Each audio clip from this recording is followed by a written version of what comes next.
ঈদ ছিল? সাহাবায়ে কেরামের যুগে 12 রবিউল আউয়াল কোনো ঈদ ছিল? তাবেঈদের যুগে 12 রবিউল আউয়াল কোনো ঈদ ছিল? এটা আপনি ইমাম ইবনে কাসির রাহিমাহুল্লাহ লিখেছেন, আরো অনেক ইমামগণ লিখেছেন। এটা ইরবিলের বাদশা মুজাফফরউদ্দিন শুরু করেছেন, আমি সেই দিকে যাচ্ছি না। এবার বুঝেন, রাসূলুল্লাহ সাল্লাল্লাহু আলাইহি ওয়াসাল্লাম রবিউল আউয়ালে জন্মগ্রহণ করেছেন। রাসূলুল্লাহ সাল্লাল্লাহু আলাইহি ওয়াসাল্লাম পৃথিবীতে এসেছেন, আমরা খুশি না বেজার? জোরে বলেন, আমরা খুশি না বেজার? রাসূলুল্লাহ সাল্লাল্লাহু আলাইহি ওয়াসাল্লাম পৃথিবীতে আসছেন, আমরা খুশি না বেজার? দেখি আমরা কারা কারা খুশি, একটু হাত তুলি তো। রাসূলুল্লাহ সাল্লাল্লাহু আগমনে আমরা খুশি না বেজার? রাসূলুল্লাহ সাল্লাল্লাহু আলাইহি ওয়াসাল্লামের আগমন, এটাকে বলে মিলাদুন নবী। আমাদের দেশে একদল মানুষ আছে, বলবে যারা মিলাদুন নবী মানে না তারা কাফের। আরে মিলাদুন নবী মানে রাসূলুল্লাহ সাল্লামের জন্ম, রাসূলুল্লাহ সাল্লাম জন্মগ্রহণ করেছেন, এ কথা কি পৃথিবীর কেউ অস্বীকার করে? আরে ভাই, রাসূলুল্লাহ সাল্লাম জন্মগ্রহণ না করলে আপনি তার উম্মত হলেন কেমনে? রাসূলুল্লাহ সাল্লাম জন্মগ্রহণ না করলে আপনি শরিয়া পেলেন কেমনে? রাসূলুল্লাহ সাল্লাম জন্মগ্রহণ না করলে আপনি দ্বীন পেলেন কেমনে? তো মিলাদুন নবী মানে রাসূলুল্লাহ সাল্লাল্লাহু আলাইহি ওয়াসাল্লামের জন্ম। আল্লাহ রাসূল সাল্লাল্লাহু আলাইহি ওয়াসাল্লাম জন্মগ্রহণ করেছেন, তার উসিলায় দ্বীন পেয়েছি, তার উসিলায় শরিয়া পেয়েছি, তার উসিলায় জান্নাতের সন্ধান পেয়েছি, তার উসিলায় আলো পেয়েছি, তার উসিলায় শ্রেষ্ঠ উম্মাহ হয়েছি, তার উসিলায় সবচেয়ে মর্যাদাবান উম্মাহ হয়েছি।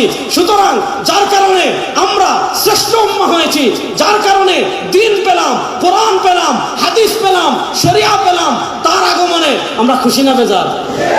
জোরে বলেন, খুশি না বেজার? এবার বলেন, রাসূলুল্লাহ সাল্লাল্লাহু আলাইহি ওয়াসাল্লাম পৃথিবীতে আগমন করেছেন, আমরা খুশি। সেই খুশি আমরা প্রকাশ করতে চাই কি চাই না? চাই। বলেন, সেই খুশি আমরা প্রকাশ করতে চাই কি চাই না? চাই। এবার আমরা বলি রাসূলুল্লাহ সাল্লাল্লাহু আলাইহি ওয়াসাল্লামের আগমনে আমরাও খুশি, রাসূলুল্লাহ সাল্লাল্লাহু আলাইহি ওয়াসাল্লামের জন্মের খুশি আমরা প্রকাশ করতে চাই। এবার প্রশ্ন হলো, রাসূলুল্লাহ সাল্লাল্লাহু আলাইহি ওয়াসাল্লামের জন্মের খুশি আমরা কিভাবে প্রকাশ করব? উত্তর হলো, রাসূলুল্লাহ সাল্লাল্লাহু আলাইহি ওয়াসাল্লামের জন্মের খুশি আমরা প্রকাশ করতে চাই ওইভাবে যেইভাবে করেছেন রাসূল সাল্লাল্লাহু আলাইহি ওয়াসাল্লাম, যেইভাবে করেছেন সাহাবায়ে কেরাম। এবার প্রশ্ন হলো, রাসূল করিম সাল্লাল্লাহু আলাইহি ওয়াসাল্লাম তার জন্মের খুশি কিভাবে প্রকাশ করেছেন? এটা জানার জন্য পৃথিবীর এত দূরে যাওয়ার দরকার নাই। আপনি সহিহ মুসলিমে যান, সহিহ মুসলিমের কিতাবুস সিয়াম অধ্যায়ে ইমাম মুসলিম রাহিমাহুল্লাহ হাদিস এনেছেন। হযরত আবু কাতাদা আনসারী রাদিয়াল্লাহু তাআলা থেকে বর্ণিত হাদিস, সুইলা আন সিয়াম ইয়াউমিল ইসনাইন। আল্লাহ রাসূল সাল্লাল্লাহু আলাইহি ওয়াসাল্লাম সপ্তাহে প্রত্যেক সোমবারে রোজা রাখতেন। আবু কাতাদা আনসারী বলেন, রাসূলুল্লাহ সাল্লাল্লাহু আলাইহি ওয়াসাল্লামকে জিজ্ঞাসা করা হলো, আপনি প্রত্যেক সোমবারে কেন রোজা রাখেন? আল্লাহ রাসূল সাল্লাল্লাহু আলাইহি ওয়াসাল্লাম তিনটা কারণ বলেছেন। দুই কারণ পাওয়া যায় মুসলিম শরীফে, আরেক কারণ পাওয়া যায় শামাইলে তিরমিজিতে। কারণ নম্বর 1, আল্লাহর নবী বলেন, ফিহি ওয়ালিদতু, আমি সোমবারে রোজা রাখার 1 নম্বর কারণ সোমবারে আমি জন্মগ্রহণ করেছি। আমি সোমবারে রোজা রাখার 2 নম্বর কারণ ফিহি উবাসু আলাইয়া, আমার উপর সোমবারে প্রথম ওহী আসছে। সোমবারে রোজা রাখার 3 নম্বর কারণ, নবী বলেন, সোমবারে বান্দার আমল আল্লাহর কাছে পেশ করা হয়। ইন্নী উহিব্বু আন উরাদা আমালি ওয়া আনা সাইম, সরকারে তো আলম বলেন, আমি পছন্দ করি আমার আমলকে এমন অবস্থায় আল্লাহর কাছে পেশ করা হোক যে আমি রোজাদার। এবার দেখেন, একটা হলো জন্মবার আর একটা হলো জন্ম তারিখ।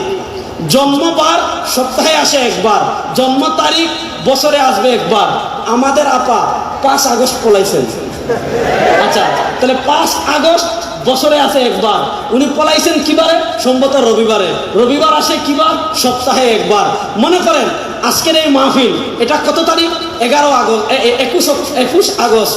21 আগস্ট বছরে আসে একবার। বার হলো কি? শুক্রবার। বার আসে সপ্তাহে একবার। এবার একটা জিনিস খেয়াল করেন, আল্লাহ রাসূল সাল্লাল্লাহু আলাইহি ওয়াসাল্লাম তার জন্মের খুশি স্বরূপ কি করছেন? 1 নাম্বার, তিনি তার জন্মের শুকরিয়া আদায় করার জন্য তারিখ নির্ধারণ করেন নাই, তিনি তার জন্মের শুকরিয়া স্বরূপ নির্ধারণ করেছেন বারকে। বার আসে সপ্তাহে একবার, মাসে আসে কমসে কম 4 বার। 12 মাসে যদি 1 বছর হয়, 4 বার 48। আল্লাহ রাসূল সাল্লাল্লাহু আলাইহি ওয়াসাল্লাম তার জন্মের খুশি প্রকাশ করার জন্য তারিখ নির্ধারণ করেন নাই। কসম আল্লাহ, কসম আল্লাহ, কসম আল্লাহ, আল্লাহ রাসূল সাল্লাল্লাহু আলাইহি ওয়াসাল্লাম তার জন্মের শুকরিয়া আদায় স্বরূপ 12ই রবিউল আউয়াল কোন আমল করেছেন। সহিহ হাদিস দূরের কথা, কিয়ামত পর্যন্ত এটা জাল হাদিসে কেউ দেখাতে পারবে না, জাল হাদিসে দেখাতে পারবে না। আল্লাহ রাসূল সাল্লাল্লাহু আলাইহি ওয়াসাল্লাম তার জন্মের শুকরিয়া স্বরূপ কি করেছেন? তারিখ নির্ধারণ করেন নাই, সোমবারে রোজা রেখেছেন। এবার দেখেন আমাদের কাজ কি? ইতাআত রাসূল। আল্লাহ বলেছেন, মান ইউতিউর রাসূলা ফাকাদ আতা আল্লাহ। আল্লাহ বলেছেন, ইয়া আইয়ুহাল্লাযীনা আমানু আতিউল্লাহ ওয়া আতিউর রাসূল। আল্লাহ বলেছেন, মা আতাকুমুর রাসূলু ফাখুযু ওয়া মা নাহাকুম আনহু ফান্তাহু। আল্লাহ বলেছেন, মা কানা লিমুমিন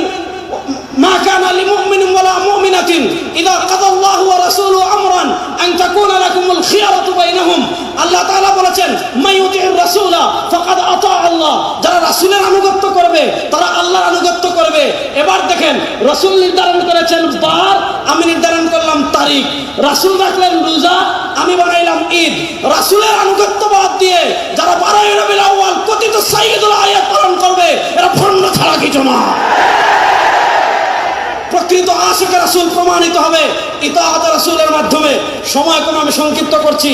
জীবনের সব ক্ষেত্রে রাসূলুল্লাহ সাল্লাল্লাহু আলাইহি ওয়াসাল্লামের আনুগত্য যারা করবে তারাই প্রকৃত আশিকে রাসূল। আর যাদের জীবনের সব ক্ষেত্রে রাসূলুল্লাহ সাল্লাল্লাহু আলাইহি ওয়াসাল্লামের আনুগত্য নাই, তারা যত আশিকে রাসূল দাবি করুক, ইশকে রাসূলের সাথে তাদের কোনো সম্পর্ক নাই। এবার বলেন, জীবনের সব ক্ষেত্রে রাসূলুল্লাহ সাল্লাল্লাহু আলাইহি ওয়াসাল্লামের আনুগত্য করার জন্য আমরা প্রস্তুত আছি তো ইনশাআল্লাহ? জীবনের সব ক্ষেত্রে রাসূলুল্লাহ সাল্লাল্লাহু আলাইহি ওয়াসাল্লাম আমাদের আদর্শ। লাকাদ কানা লাকুম ফি রাসূলিল্লাহি উসওয়াতুন হাসানাহ। আল্লাহ তাআলা পবিত্র কোরআনে স্পষ্ট ভাষায় বলেছেন, লাকাদ কানা লাকুম ফি রাসূলিল্লাহি উসওয়াতুন হাসানাহ। তোমাদের জন্য তোমাদের রাসূল হলেন সর্বোত্তম আদর্শ। রাসূলুল্লাহ সাল্লাল্লাহু আলাইহি ওয়াসাল্লামের আদর্শ আমরা আমাদের শরীরে মানব, আমরা আমাদের ঘরে মানব, আমরা আমাদের সমাজে মানব, আমরা আমাদের রাষ্ট্র মানব, আমরা আমাদের বিচারে মানব, আমরা আমাদের সংসদে মানব। যারা জীবনের সব ক্ষেত্রে রাসূলের সুন্নাহ, রাসূলের ইসলাম বাস্তবায়নের চেষ্টা করবে তারাই প্রকৃত আশিকে রাসূল, তারাই প্রকৃত নবীর ভালোবাসার দাবিদার। আমি শেষ আরেকটা কথা বলি, শুনেন। 1947 সালে ব্রিটিশ বিদায় নিয়েছে। 2024 সালে শেখ হাসিনা পালিয়েছিলেন। শেখ হাসিনা পালানোর পর বাংলাদেশে অনেকগুলো সংস্কার কমিশন গঠন হয়েছিল। কেন হয়েছিল? 17 বছর তারা অবৈধভাবে ছিল। যা কিছু রেখে গিয়েছে সেগুলা পরিবর্তন করার জন্য, সংস্কার করার জন্য সংস্কার কমিশন গঠন করা হয়েছে।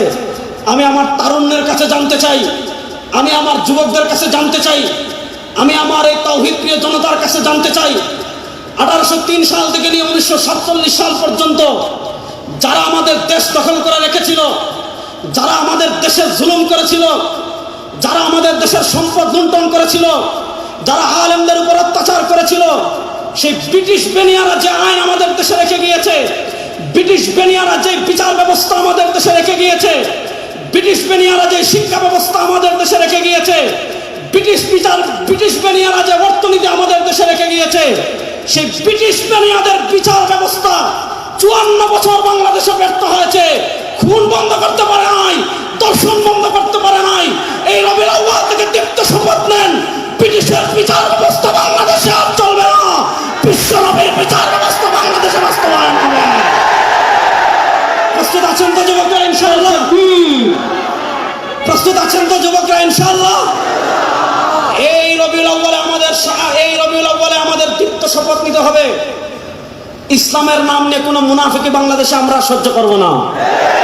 আমাদের দেশে একদল দেখবেন কুচ আমেরিকা, কুচ ইন্ডিয়া, কুচ জাতিসংঘ, কুচ ইসলাম। আমেরিকারেও খুশি করতে চায়, ভারতরেও খুশি রাখতে চায়, জাতিসংঘরেও খুশি রাখতে চায়, পাগলা ট্রাম্পরেও খুশি রাখতে চায়, দুলাভাই মোদিজিরেও খুশি রাখতে চায়। আবার ইসলামের কথা বলবে, ইসলাম নিয়ে তামাশায় বাংলাদেশে আর চলতে দেওয়া হবে না ইনশাআল্লাহ।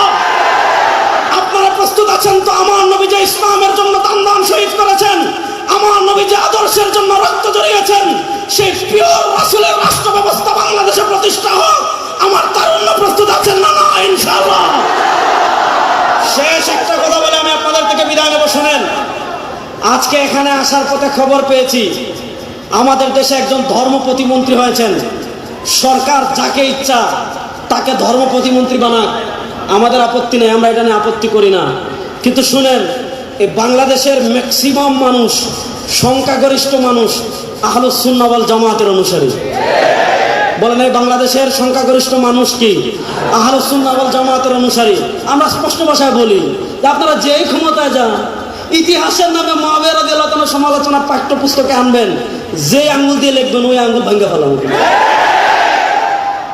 ইতিহাসের নামে হযরত উসমান গনি রাদিয়াল্লাহু তাআলার সমালোচনা করবেন, সাহাবা একরামের সমালোচনা করবেন, ওই তামাশা বাংলাদেশে আর চলবে না।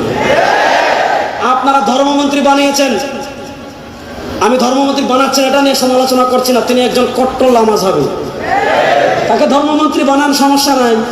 কিন্তু যদি আমাদের ইসলামিক ফাউন্ডেশনের কোনো বইয়ে অথবা আমাদের দেশে আবহমান কাল থেকে হাজার বছর থেকে যে নামাজ চলে আসছে, যে ইবাদত চলে আসছে, যে দিন চলে আসছে, এগুলা যদি পরিবর্তন করার চেষ্টা করেন, মাননীয় প্রধানমন্ত্রী আপনার দৃষ্টি আকর্ষণ করছি, জাতীয় মসজিদে সবার আগে জাতীয়ভাবে বাহাস হবে ইনশাআল্লাহ।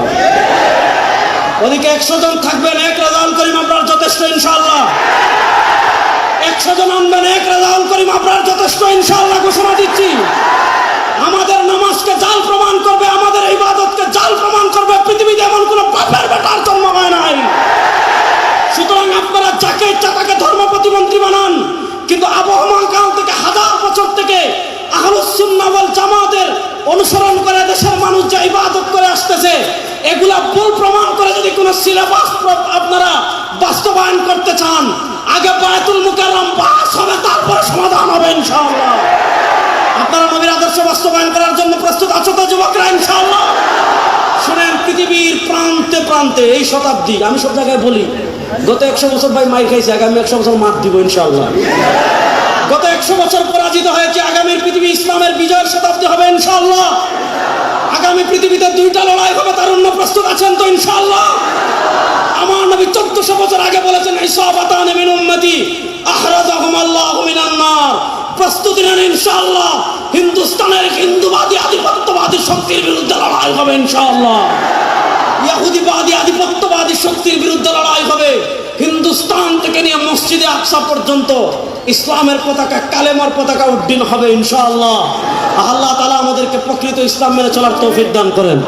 আল্লাহ তাআলা জীবনের সব ক্ষেত্রে সিরাত রাসূলের অনুসরণ করার তৌফিক আমাদেরকে দান করেন। সুবহানাকা আল্লাহুম্মা বিহামদিকা আশহাদু আল্লা ইলাহা ইল্লা আনতা আস্তাগফিরুকা ওয়া আতুবু ইলাইক। আসসালামু আলাইকুম ওয়া রাহমাতুল্লাহি ওয়া বারাকাতুহু।